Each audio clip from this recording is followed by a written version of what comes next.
J-2 avant cet Atalanta OM, plutôt OM Atalanta au Vélodrome. Bonjour à toutes et à tous les amis olympiennes et olympiens, j'espère que vous allez tous très bien. Donc j'ai programmé le match pour ce jeudi, pour ceux qui veulent passer un bon moment ce jeudi soir. On sera en live, je serai en live avec vous. N'hésitez pas à mettre de la force pour commencer. On va commencer cette vidéo et pour vous préciser que le gros sujet de cette vidéo, ça concerne Verretou. Il se livre à nous, il se livre à vous, il se livre à nous sur son passage du côté de la Serie A. Il connaît l'Atalanta, il nous parle de l'Atalanta, il nous parle, pourquoi pas, de Fonseca, qu'il a connu du côté de l'AS Roma, et de Gasperini et de tant d'autres choses. On y va tout de suite. Allez, on enchaîne avec des informations, celle de Pape Gay sur son avenir après la rencontre face à Lens. Il nous avait dit « Cela va dépendre de beaucoup de choses ». On lui avait posé la question pour son avenir. La priorité, c'est mon temps de jeu et que l'on me respecte en tant que joueur important. Et si j'ai ça, il n'y a pas de problème, je resterai. Mais le petit bougre nous avait menti. Il avait déjà signé depuis lundi du côté de Villarreal, puisque BOM nous a relayé ça. Selon Canal+, l'information nous sort de Canal+, Pape Gay s'est engagé avec Villarreal, contrat de 4 ans du côté de Villarreal, avec une année en option, donc 5 années. Son salaire a été multiplié par 3. Voilà, c'est ce qu'il voulait. Il voulait le salaire de Rongier. Et bien, il l'a. Il l'a désormais du côté de Villarreal. Il a signé son contrat lundi dernier. L'OM n'était pas au courant. Donc, merci Pape. Voilà, donc bravo à toi. Là, il a menti directement lors de l'après-match après OM Lens. Qu'est-ce que vous en pensez? Quelle est votre réaction à cela? Voilà, est-ce que vous dites merci Pape ou alors bon vent à lui? Allez, on enchaîne, on s'en fout de Pape puisque c'est plus un joueur de l'OM apparemment. Et on enchaîne avec les retours de blessures ou les conditions physiques de certains. Point sur les joueurs blessés selon Jean-Louis Gasset. Chancel Mbemba a repris l'entraînement tout comme Quentin Merlin. Autre bonne nouvelle, le retour de Baimo Meïté qui s'est entraîné en faisant un travail de course. Alors pour préciser, Chancel Mbemba, c'est pas encore sûr qu'il soit là jeudi. Pour Quentin Merlin, il ne sera pas là jeudi, ça c'est sûr et certain, il reprend à peine les courses. Et pour Baimo Meïté, il vient à peine de lâcher les béquilles, voilà, donc il était au centre d'entraînement, mais c'est pas dit qu'il soit de retour avant quelques semaines. Voilà pour le retour. On va préciser les choses avec Murillo aussi. Derrière, Team OM officiel qui nous dit que Jean-Louis Gasset espère pouvoir compter, comme je l'ai dit juste avant, sur Chancel Mbemba jeudi contre l'Atalanta. C'est pas encore sûr. Et Chancel Mbemba, on en a besoin pour consolider notre défense, puisqu'il y aura Balerdi, mais il n'y aura pas de Gigot. Il est suspendu. Samuel Gigot est suspendu jeudi. Amir Murillo a passé des examens, parce que vous l'avez vu sortir contre Lens avec son adducteur qui sifflait, pour savoir s'il allait pouvoir jouer. Et un nouveau point médical sera effectué ce mardi matin. Donc ce matin, on en saura plus sur la condition, l'état physique de Amir Murillo, en espérant qu'il soit disponible. Comme ça, on pourrait le remettre derrière dans une défense à 3, pourquoi pas, si on peut la mettre, ou une défense à 2, je ne sais pas comment on va faire. Mais en tout cas, Amir Murillo, c'est pas sûr. Samuel Gigot, il ne sera pas là. Mbemba, c'est pas sûr. Et voilà où on en est pour les points de l'effectif. Concernant l'effectif adversaire, celui de l'Atalanta, victime d'un problème musculaire ces derniers jours, c'est Gianluca Scamacca, l'attaquant puissant 1m95 de l'Atalanta, était opérationnel pour affronter l'OM ce jeudi. L'international italien est prêt à se faire tordre par la paire Mbemba-Balerdi jeudi soir au Vélodrome, si Mbemba est là bien sûr. Voilà les amis, donc pour le petit point, il n'y a pas grand chose d'autre à dire. Sinon, on peut parler aussi des supporters de l'Atalanta qui se déplaceront du côté du Vélodrome à 2800 supporters de Bergame attendus à Marseille. Rappelons que du côté de Bergame, les Marseillais pourront se déplacer qu'à 750. Et oui, parce qu'il y a des travaux du côté du vrai stade de l'Atalanta. Et logiquement, ils auront un plus petit stade et il y aura environ 750 places de disponibles pour les Marseillais. Autre nouvelle pour des stats. Voilà, vous pouvez voir des stats que Aubameyang est 3e dans le top 5 européen, toutes compétitions confondues, avec 38 en stats, donc 27 buts, 11 passes décisives. Il est juste derrière Kylian Tête de Noisette Mbappé qui a 53, très loin devant certes, et Harry Kane premier 55, mais il a la même hauteur que Erling Haaland, Ollie Watkins, Cole Palmer, et il est même devant Mohamed Salah. Voilà. Est-ce qu'il aura le ballon d'or africain? On le verra. Voilà, certains me l'avaient dit en live. Pourquoi pas un ballon d'or pour Pierre-Emerick Aubameyang, surtout si on arrive au bout de l'Europa League. Allez, on termine avec les informations au compte-gouttes. Sanchez, qui est en fin de contrat et qui quittera l'Inter en tant qu'agent libre. Donc, il sera tout libre de contrat pour signer où il veut à la fin de la saison. Et il est prêt à tenter un nouveau chapitre selon Fabrizio Romano, le journaliste italien. Un retour du Chilien à l'OM, vous prenez? C'est la petite question de InfoM et je vous la pose dans les commentaires. N'hésitez pas à réagir. Allez, petit sujet, gros sujet qu'on va aborder ensemble. Pas celui-là, c'est mon compte Twitter, on s'en fout. Mais plutôt celui-là. L'Atalanta, c'est la bagarre. Gros entretien du côté de la Provence de Jordan Verretou qui se livre à nous. Et on va le lire. Alors, je ne vais pas le lire sur cette page-là. On va changer tout de suite la page. Let's go, cacao. Allez, on y va. Comme ça, c'est bien paramétré. Donc, je vous lis ça au compte-gouttes. Je ne l'ai pas lu. J'ai lu le début pour savoir un petit peu si j'allais le mettre comme ça ou pas. Et maintenant, je vais vous le lire. Je vais détailler, décortiquer, vous donner mon avis comme d'habitude. Pour ceux que ça ne plaît pas, ben, bon vent à vous. Sinon, si ça plaît, petit like, petit abonnement. Et n'hésitez pas à réagir. Hein. Voilà, tous les sujets qu'il va aborder. Jordan Verretou. Alors, OM, je commence. Le titre. OM, l'Atalanta, c'est la bagarre, confie Jordan Verretou avant la demi-finale contre les Italiens de Bergame. Alors, je vais lui mettre une petite musique de fond, tant qu'à faire. Allez hop, c'est parti. Allez, publié le 29 à 21h33, donc c'était hier soir exactement. Je vous lis ça, c'est Jean-Claude Leloy qui nous écrit cet article et le bel entretien. Allez, on y va, let's go. On y va. Première question, bon d'abord c'est le titre, on l'a passé. Élément essentiel du 11 olympien, l'ancien joueur de la Fiorentina et de la Roma évoque l'ADA, prochain adversaire de l'OM en demi-finale de Ligue Europa et revient sur ses années italiennes. Entretien. DA, c'est DS en italien. Voilà, donc l'emblème de l'Atalanta à Bergame, c'est l'Atalanta, mais c'est pas une déesse, c'est plutôt une héroïne, donc mythique de la mythologie grecque, voilà, qui a eu une enfance particulière, qui a été élevée par non ses parents, par d'autres personnes, et qui a fait des exploits en allant chasser le sanglier de je sais plus quoi, et je crois dans les Argonautes, un truc comme ça, j'avais vu des films il me semble. Voilà plus ou moins l'histoire de l'Atalante, pour ceux qui ne savaient pas. Allez, je continue. Arrivé à Marseille à l'été 2022, après 5 années passées dans la botte de la Roma, de l'Italie plutôt, Jordan Verretou a pris la mesure de l'OM cette saison avec un exercice rocambolesque. 3 changements d'entraîneur et bien d'autres péripéties. Mais le milieu de terrain international n'a jamais flanché sur le terrain. Le natif Danceny, il n'est pas Danceny, pardon, figure même parmi les meilleurs joueurs de l'effectif en compagnie de Pierre-Emerick Aubameyang et de Balerdi, ils n'ont pas rajouté. Hier, au lendemain de la victoire contre les Lensois 2-1, l'ex-romanista a pris le temps de revenir sur ses années italiennes. Entre Florence et Rome, et de passer au crible l'Atalanta Bergame, prochain adversaire de l'OM en demi-finale aller de Ligue Europa, jeudi au stade Vélodrome. Allez, j'enchaîne, et on lui demande directement « Comment vous sentez-vous après ce succès contre Lens 2-1 ?» C'est une victoire qui nous fait du bien, avant un match important, et qui nous permet de rester dans la course à l'Europe. Voilà, comme je l'avais dit dans la dernière vidéo, le plein de confiance. Et ça les laisse dans la course, pourquoi pas, à la 6e place, voire 5e place en Ligue 1, s'il y a un exploit et si du côté de Nice, il flanche. Et ça nous permet de rester dans la course à l'Europe, donc en Ligue 1. Ça faisait 3 ans qu'on n'avait pas battu Lens à domicile, un concurrent direct, et on restait sur 5 matchs sans victoire en championnat. Elle arrive au bon moment. Oui, au bon moment pour la fin de saison et au bon moment pour ce jeudi, pour se mettre en confiance pour le match aller au Vélodrome contre l'Atalanta. Je continue. Avez-vous douté quand les 100 Aurores ont égalisé? Oui, c'est sûr. On doute toujours, hein, bien sûr, quand on encaisse un but. On a eu la possibilité de tuer le match avant. Si je mets mon occasion à 2-0, ce n'est plus pareil. Oui, on se souvient de son occasion quand il rentre dans la surface côté gauche, qui met un pointu un petit peu extérieur du pied. Voilà, il est en bout de course, il a du mal, Jordan, et il tire à côté. Voilà, donc cette occasion-là, ça aurait pu faire 2-0. Il y avait eu Aubameyang juste avant, mais il cite son occasion. On est tombé face à une bonne équipe aussi. Mais on a fait le match qu'il fallait. Même si ce n'était pas un grand match, on montre qu'on ne lâche rien, qu'on ne lâche pas, qu'on se donne les moyens. Franchement, on se tue sur le terrain, on finit les matchs lessivés, on enchaîne. C'est un rythme pas facile, qui n'est pas facile. On répond présent et même si on n'est pas la meilleure équipe, on donne le maximum, nous dit Jordan. C'est vrai qu'en ce moment, on ne peut rien lui reprocher, au moins à Jordan. Je ne sais pas si vous pensez la même chose que moi, mais moi, Jordan Verretou, j'ai rien à lui reprocher. Balerdi, j'ai rien à reprocher. Aubameyang, j'ai rien à reprocher.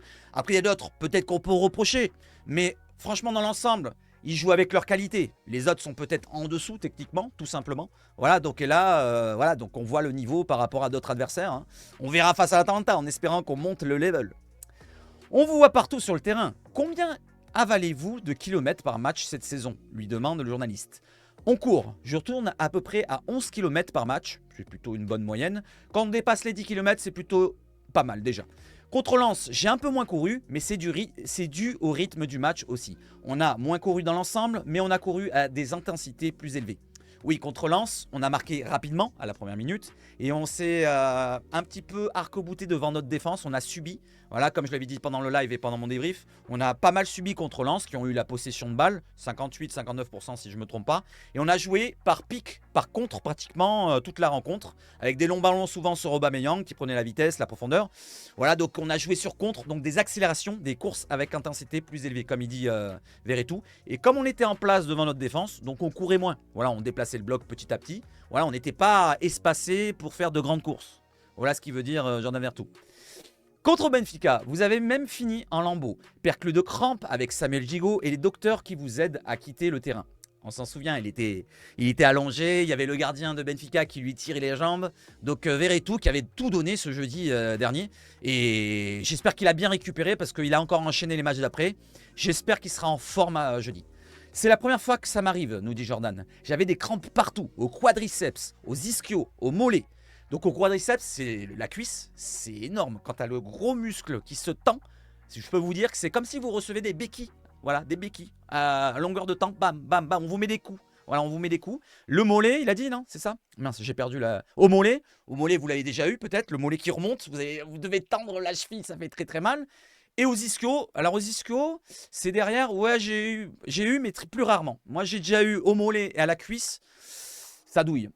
On a tout donné, beaucoup de joueurs ont eu des crampes, le contexte s'y prête aussi, car c'était un match à enjeu. Toute la semaine, on prépare le match sans vouloir le jouer. Avant, on y pense et tu as ce bon stress que ton corps doit t'encaisser. Et quand le corps dit stop, c'est stop. Mais je préfère avoir des crampes et gagner. Bien sûr, bien sûr. Bien sûr qu'on préfère gagner. Ce soir-là, vous avez... Alors pardon, excusez-moi, je remonte un petit peu. Ce soir-là, vous avez clairement affiché votre ambition en déclarant vouloir gagner la Ligue Europa avec l'OM. Ouais, il avait dit... Avec la Roma, j'ai gagné l'Europa Conference League. Mais si je veux gagner avec l'OM l'Europa League, ça sera 10 fois supérieur ou 100 fois. Je ne sais plus combien il avait dit. Dites-moi dans les commentaires combien il avait dit, je ne m'en rappelle plus. Bien sûr, et j'ai envie de dire encore heureux. On est à l'OM, pardon. Dans une ville de foot, tout un peuple est derrière nous. Quand tu signes ici, tu veux gagner des titres. Je suis un gagneur, je sais de quoi on est capable. Il nous reste 3 matchs pour remporter ce trophée. Cette année, ça peut le faire, mais on doit continuer, ne pas s'arrêter. Bah oui, c'est sûr, si tu t'arrêtes, tu perds. Voilà, il faut continuer, il faut être à bloc. Quitte à avoir des crampes au Vélodrome jeudi, il faudra avoir des crampes. Quitte à avoir des crampes jeudi d'après, jeudi prochain, il faudra avoir des crampes. Quitte à avoir des crampes contre Leverkusen ou l'AS Roma en finale, il faudra avoir des crampes et gagner. Voilà, gagner. Quitte à gerber sur le terrain. Comme Zinedine Zidane, pour ceux qui se souviennent. Allez, je continue. C'est aussi votre unique moyen d'accéder à la Ligue des Champions la saison prochaine. Et oui, parce que le championnat s'est terminé, on ne peut plus terminer dans les 4 premiers. Donc c'est le seul moyen. L'OM en gagnant l'Europa League, il nous reste 3 matchs. Et ben l'OM sera en Ligue des Champions. Et la saison sera réussie. Voilà, la saison sera réussie avec tout ce qu'on a vécu toute cette saison. Tout le malheur qu'on a vécu cette saison. Voilà, on a quand même subi fortement cette saison. Elle a été pénible à subir. Et ben, franchement, ça serait une juste récompense pour nous, pour moi, pour vous, pour tous les supporters. Voilà, qu'on subit depuis même des années où on ne gagne rien. Et ben là, ça serait bien une juste récompense de toutes ces années-là. Oui, après en championnat, cette victoire contre Lens nous fait du bien pour nous replacer dans la course à l'Europe. Il reste 3 matchs fondamentaux. Je suis ambitieux, j'ai déjà gagné auparavant et je sais la joie que ça procure. Hop. Allez, on y va. Comment avez-vous vécu la célébration avec la Roma en 2022 après la victoire en Ligue Europa Conference League? En Ligue Europa Conference, pardon. C'était extraordinaire. Rome est une ville de foot aussi. Les supporters attendaient ça depuis longtemps. Monter sur le bus et célébrer la victoire avec eux, ça reste gravé en moi. Et j'ai envie de vivre ces émotions à Marseille. Je pense que ça peut être 10 fois plus fort. Bah voilà, il vient de le dire. J'avais parlé de 100 fois, mais c'est 10 fois finalement. Là, on voit l'image face à... Bah, le Piqué, c'est le fameux, le pointu qui met contre Lens en première mi-temps. Le milieu de terrain aurait pu marquer contre Lens mercredi. La photo. C'est pile cette occasion-là. Il met le petit Piqué, là on voit qu'il a la jambe tendue. Et le ballon qui est parti à côté du poteau. Pour quelle raison? Attention, Rome est une ville de foot. Donc il lui demande pour quelle raison c'est plus fort à Marseille. Attention, Rome est une ville de foot avec une passion, 2 clubs rivaux. Mais j'ai l'impression qu'à Marseille, avec l'attente des supporters, ça ne sera que du bonheur. Il faudra d'abord passer l'obstacle de l'Atalanta Bergame, lui pose des questions. Évidemment, là, ce sont des objectifs et ça reste difficile. C'est dur de gagner, mais ce n'est pas impossible. Que pouvez-vous nous dire?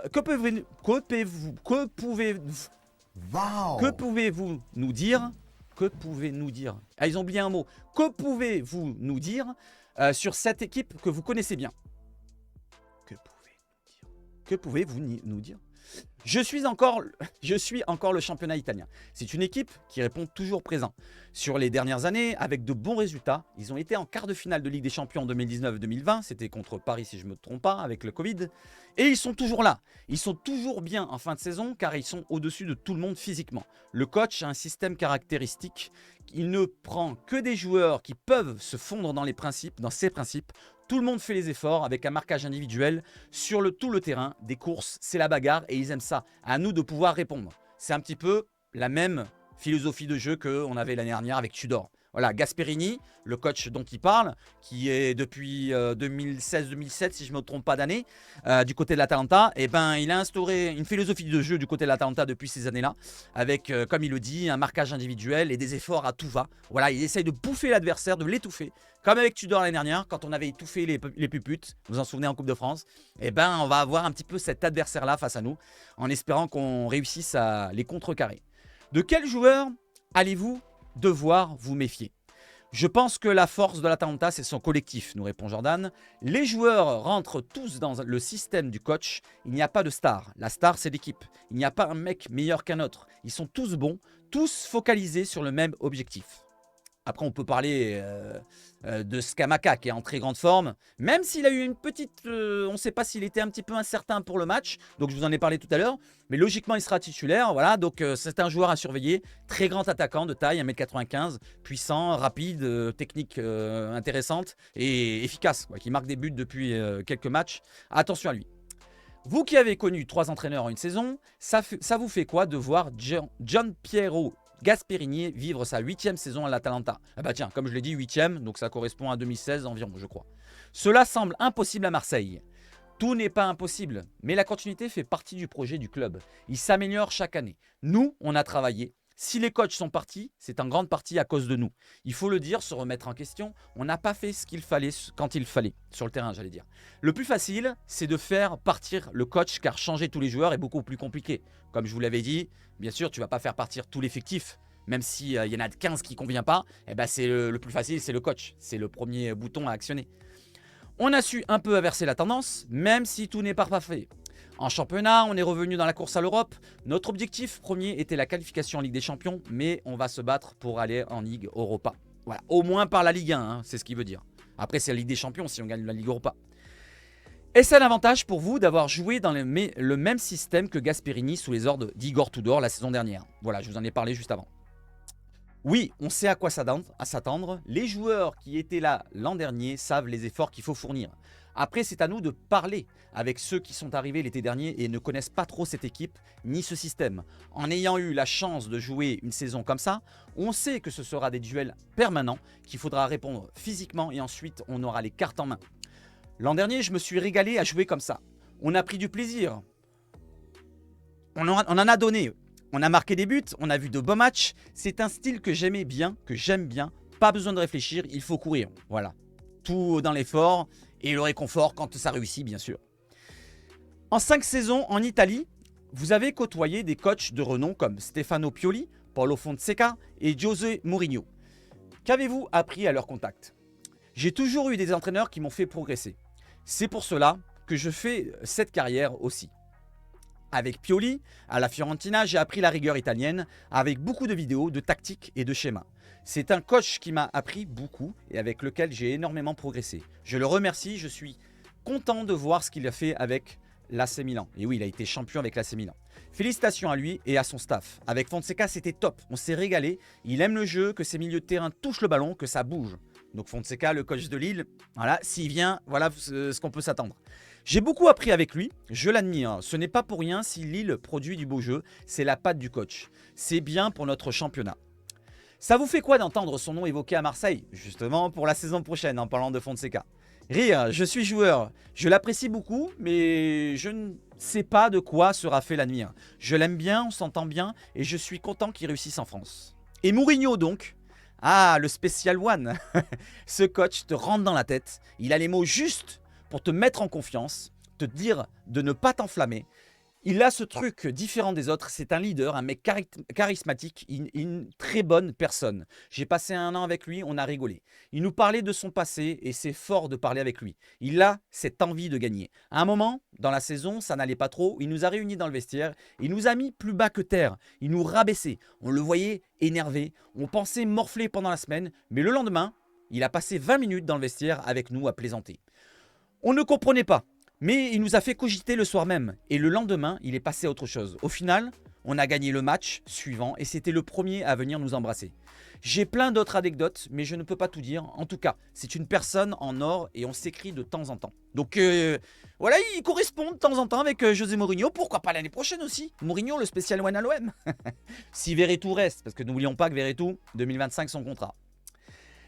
Est-ce vraiment en jouant en Italie que votre carrière a pris une autre dimension, lui demande le journaliste. Et là, il y a une bonne réponse. Oui, mais c'est long, une carrière. J'ai eu la chance de commencer dans un club formateur comme le FC Nantes. Ça m'a fait grandir. J'ai connu la Ligue 2, une montée, la Ligue 1, 2 maintiens. Je sentais que j'avais besoin de prendre mon envol.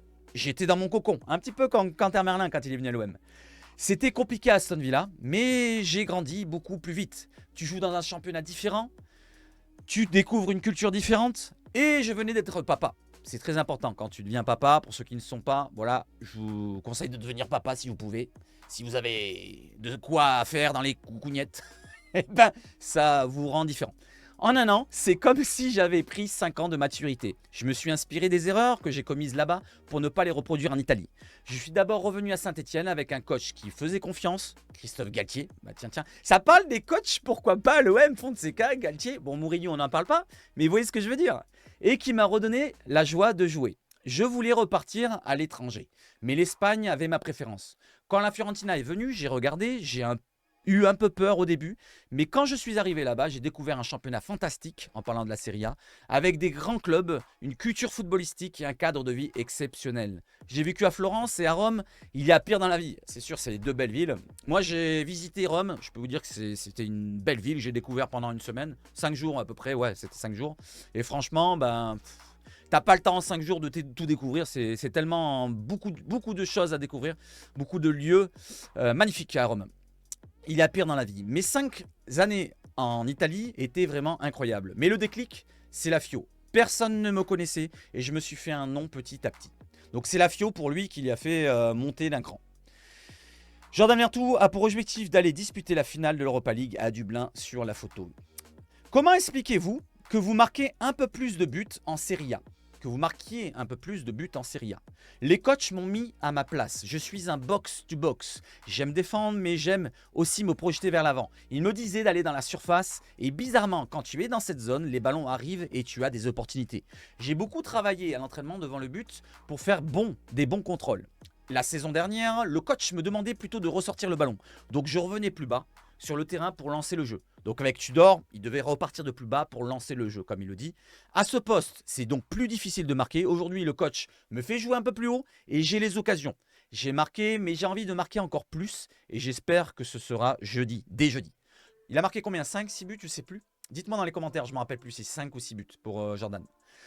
Il y en a qui n'arrêtent pas de marquer. Il y en a un qui n'arrête pas de marquer cette année avec l'OM, c'est Pierre-Emerick Aubameyang. C'est la force de l'OM, il lui pose la question? Oui, il est en feu, il a les jambes, on ne voit pas ses 34 ans, il fait les efforts, il enchaîne les matchs. C'est un grand professionnel, nous dit Jordan, et il se donne les moyens. Quand ça allait un peu moins bien en début de saison, il s'est remis en question et il a fait 2 fois plus d'efforts. Devant le but, il attire les ballons, il est en pleine confiance, il réussit tout ce qu'il fait. C'est bien pour lui et c'est bon pour nous. J'espère qu'il ne va pas s'arrêter maintenant. Moi aussi, je l'espère. Est-ce que la sérénité et l'expérience de Jean-Louis Gasset sont déterminantes dans cette fin de saison? Lui pose la question. Oui, il a ses mots pour nous canaliser, en parlant de Gasset, nous motiver, et il a son expérience d'entraîneur. Il nous tranquillise tout en nous galvanisant. Il est très fort sur ça. Ses causeries sont des moments forts aussi. Il rentre dans nos têtes. Voilà, il parle de Mourinho, il parle de Gasset, tout le monde rentre dans sa tête. C'est peut-être trop facile à rentrer dans ta tête. Attention Jordan. Il sait comment nous parler, il a compris le groupe qu'il avait. On est prêt à aller à la guerre avec lui. Il et son staff, Ghislain, Pancho et Nico. Je suis retombé sur sa déclaration de Zlatan Ibrahimovic qui disait avoir adoré travailler avec lui. Ça dit tout. Ça explique tout, voilà. Zlatan qui ne dit pas trop de commentaires élogieux à beaucoup de personnes, et ben là, il a avoué qu'avec Gasset, c'était une bonne période. Il a bien vécu cette période-là. Vous auriez préféré recevoir l'Atalanta, au retour, ou ça vous plaît d'enchaîner un 3e match consécutif au Vélodrome? J'aurais préféré recevoir au match retour. Moi aussi. Et vous aussi? C'est le cas de tout le monde, surtout à Marseille, car le Vélodrome est un avantage pour nous. Les supporters nous transcendent.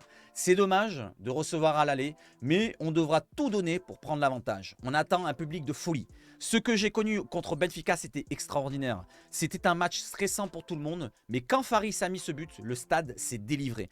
Entendre ce boucan, c'était incroyable. Sur le terrain, j'en avais des frissons. Et puis, c'était impressionnant de voir les joueurs de Benfica tirer les pénaltys sous les sifflets. Mais je pense que ce sera encore plus fort et plus beau contre l'Atalanta. Donc, espérons que vous, là, ceux qui allaient dans le stade, j'ai pas eu la possibilité d'avoir une place, que vous mettiez le feu, là. Mettiez le feu pour moi. Et dites-moi qui c'est qui y a. Qui c'est qui y va à ce stade. Je continue. Quelle est votre relation au quotidien avec les supporters? Ça se passe très bien. Chaque fois que j'en croise, il y a toujours un échange, des encouragements qui font du bien. Mais à partir du moment où tu donnes le maximum sur le terrain, ils le voient. Ils ne sont pas bêtes et ils connaissent le football. Avec moi, ils sont top et je tiens à les remercier aussi car on a gagné beaucoup de matchs grâce à nos supporters. Ils font peur à nos adversaires et ils nous portent. Cette saison est-elle usante pour vous dans le vestiaire?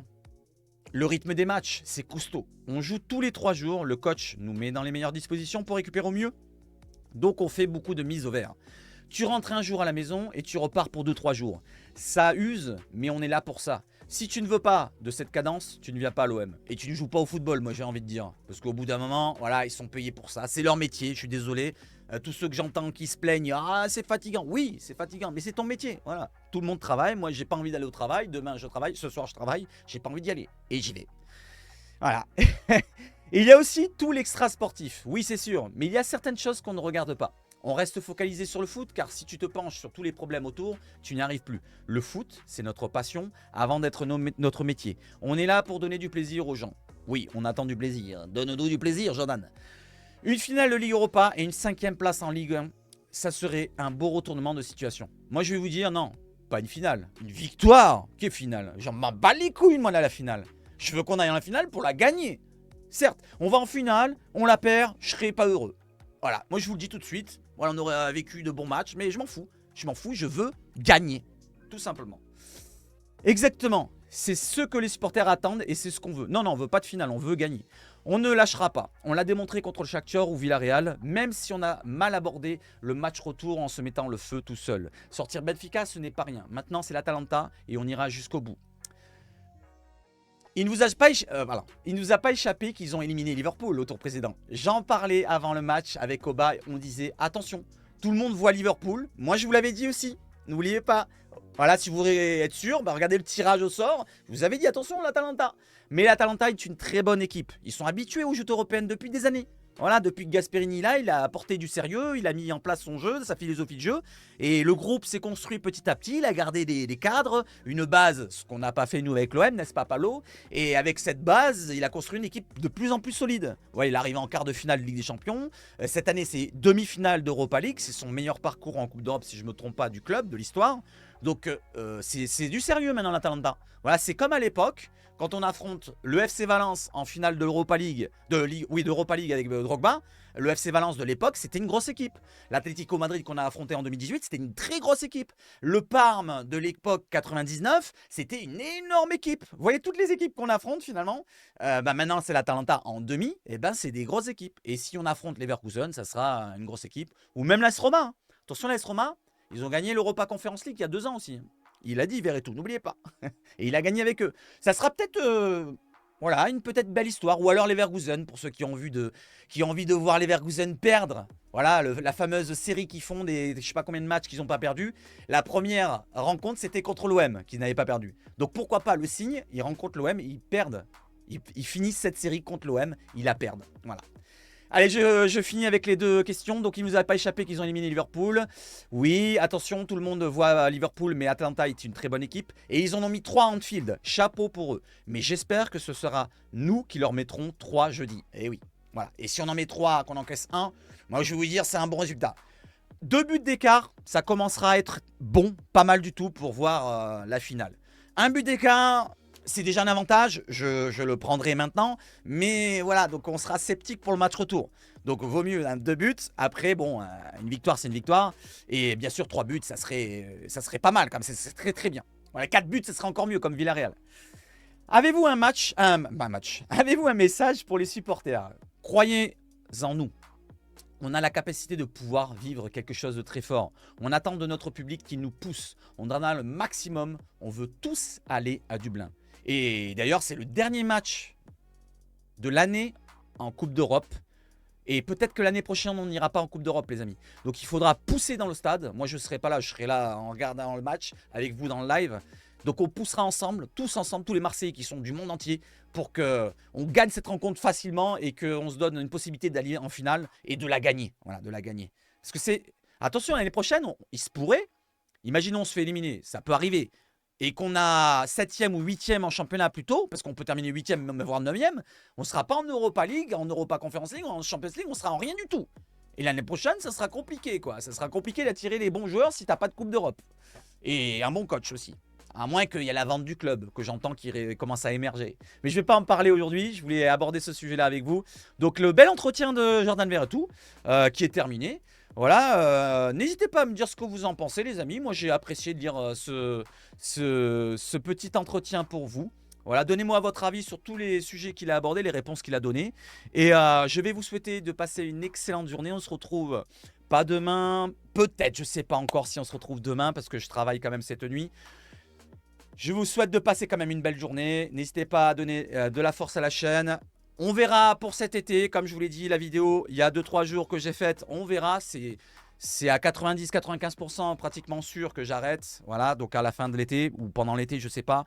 Selon comment se proposera un petit peu ce boulot que j'aurai peut-être. Merci à toutes et à tous. Vive le foot chez Sébastien Bach Foot, pardon. Et allez l'OM!